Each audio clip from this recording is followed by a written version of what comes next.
নমস্কাৰ, মই শিখা আপোনালোক সকলোকে আমাৰ চেনেলৰ অন্য এটা ৰেচিপিলৈ পুনৰবাৰৰ বাবে স্বাগতম জনাইছোঁ। আজি মই লৈ আহিছোঁ আপোনালোকৰ ওচৰলৈ ভেদাইলতাৰ লগত ৰন্ধা মাছৰ জোলৰ এটা ৰেচিপি। এই ৰেচিপিটো বনাবলৈ বহুতেই সহজ হয় আৰু খাবলৈ কিন্তু বহুতেই সোৱাদ হয়। আশা কৰোঁ আপোনালোকে ৰেচিপিটো চাই নিশ্চয় ভাল পাব। যদি ভাল পায় তেনেহ'লে লাইক এটা কৰি দিব আৰু ৰেচিপিটো বন্ধুবৰ্গৰ লগত শ্বেয়াৰ কৰি দিব।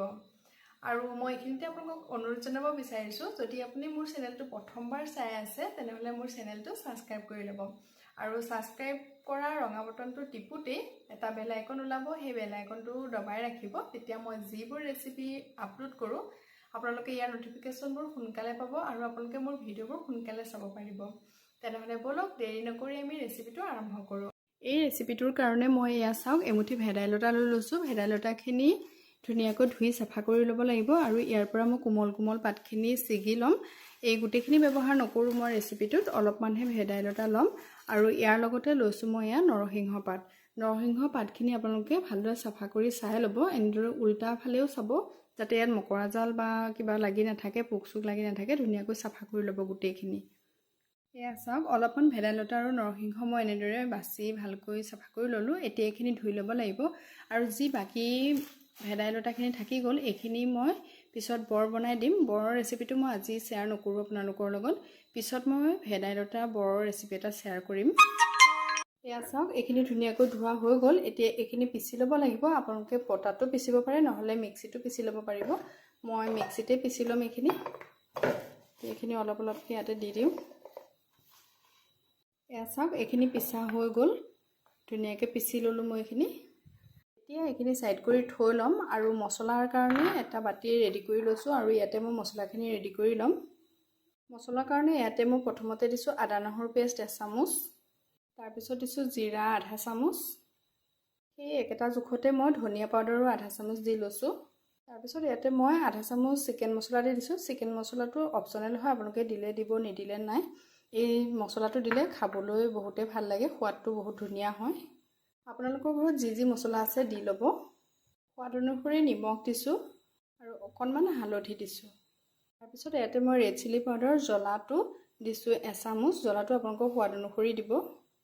তাৰপিছত একেবাৰে শেষত মই এয়া জালুক দিছোঁ। জালুকৰ পাউডাৰ আমাৰ ঘৰত নাছিলে, গতিকে মই গোটা জালুক কেইটামানকে অকণমান থেতালি পেলাই ইয়াতে দি দিছোঁ। জালুকটো দিবই লাগে, তেতিয়াহে ইয়াৰ তৰকাৰীখনৰ সোৱাদটো ভাল লাগে। জালুকটো আপোনালোকে স্কিপ নকৰিব, জালুকটো দিবই। এতিয়া ইয়াতে দি দিছোঁ অলপমান পানী। তাৰপিছত মছলাখিনি ধুনীয়াকৈ মিক্স কৰি ল'ম। এয়া চাওক ধুনীয়াকৈ মিক্স হৈ গ'ল। এতিয়া মই গেছতে এটা কেৰাহী পাতি লৈছোঁ আৰু কেৰাহীটো গৰম হওঁতেই মই অলপ তেল দি দিছোঁ ইয়াতে। তেলখিনি গৰম হৈ আহিছে, ইয়াতে মই দিছোঁ কেইটামান পাঁচফোৰণ আৰু দুটা দিছোঁ শুকান জলকীয়া।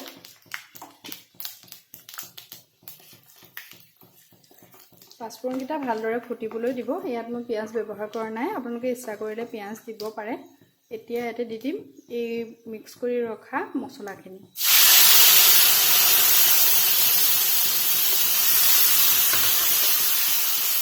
মছলা পাতিটো আউখালি পেলাই পানীকণো দি দিছোঁ।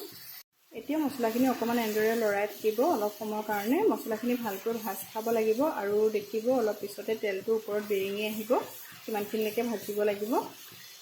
চাওক এনেদৰে অকণমান সময় ভাজি থাকিব।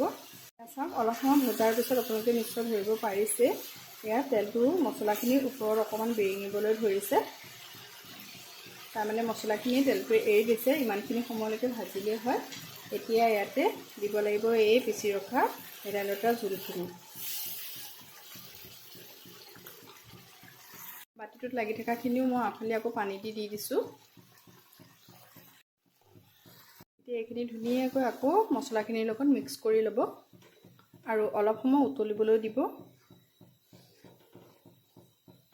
এই ভেদাইলতা তৰকাৰীখন বনাবলৈ একেবাৰে সহজ হয় আৰু বহুতেই চিম্পুল হয় তৰকাৰীখন, খাবলৈ কিন্তু বহুতেই সোৱাদ হয়।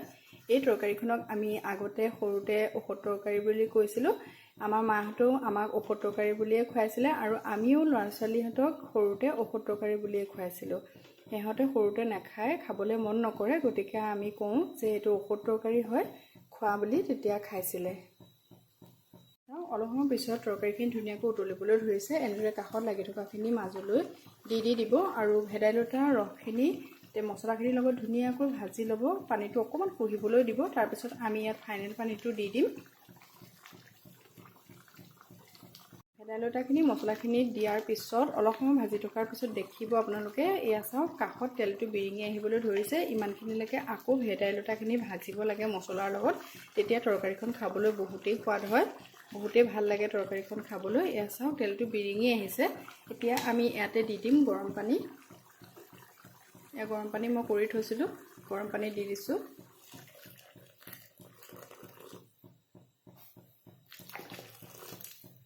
পানীটো আপোনালোকে আপোনালোকৰ নিজৰ জোখমতে দি ল'ব, কিমানটো জোখত তৰকাৰীখিনি বনাব বিচাৰিছে। মই ইমানটোৱে পানী দি লৈছোঁ। এইখিনি আকৌ উতলিবলৈ দিম ভালকৈ। চাওক এইখিনি উতলি আহিছে। এতিয়া মই ইয়াতে দি দিম আলু মই ভাততে দি পেলাই বইল কৰি ৰাখিছিলোঁ, 2টা আলু সৰু চাইজৰ। আলুখিনি মই মছলাৰ লগত যেতিয়া ভেদাইলতাখিনি ভাজি আছিলোঁ তেতিয়াই দিব লাগিছিলে, কিন্তু মোৰ এইখিনি দিয়া নহ'ল, থাকি গ'ল। এতিয়াই মই দি দিছোঁ আলুখিনি অকণমান এনেদৰে ভাঙি পেলাই দিব। এতিয়া দিলেও একো নহয়, এনেদৰে অকণমান ভাঙি পেলাই দি দিব, তেতিয়া তৰকাৰীটো ডাঠ হৈ পৰে। আপোনালোকে আলুৰ সলনি পিঠাগুড়িও দিব পাৰে, নহ'লে আটাও দিব পাৰে কেইটামান। এয়া চাওক মই আলুকে দি দিছোঁ।